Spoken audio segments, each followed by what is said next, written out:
बिस्मिल्लाहिर्रहमानिर्रहीम। गर्मी में किन ग़िज़ाओं का इस्तेमाल करना चाहिए? गर्मी के मौसम में मुख्तलिफ़ ग़िज़ाओं का इस्तेमाल भी आपको सेहतमंद और गर्मी से महफूज रख सकता है। मौसम गर्मा में अपनी खुराक में दर्ज झैल ग़िज़ाओं को लाजमी शामिल करें। फल और सब्ज़ियाँ बआसानी हज़म हो जाती हैं, साथ ही इनमें पानी की वाफर मिकदार भी पाई जाती है, जिसे मौसम गर्मा की अहम ज़रूरत तस्लीम किया जाता है। मौसम गर्मा में सलाद बनाते हुए इसमें ऐसे फल और सब्ज़ियाँ शामिल करें जो आपके जिस्म को गर्मी में हाइड्रेट रख सकें।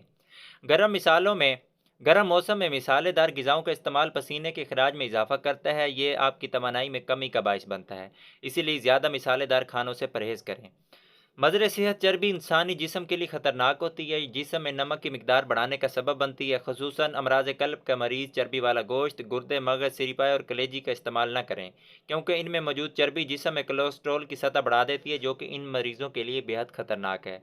इन बातों पर अमल करें। एहतियात करते हुए अपने जिस्म में पानी की कमी और जिस्म में गरानी से बच सकते हैं। इन हदायत पर ख़ुद भी अमल करें और अपने घर वालों को भी इस पर लाजमी अमल कराएं। दोस्तों, इस वीडियो को आगे लाजमी शेयर करें और मेरे चैनल को भी लाजमी सब्सक्राइब करें। आपका शुक्रिया।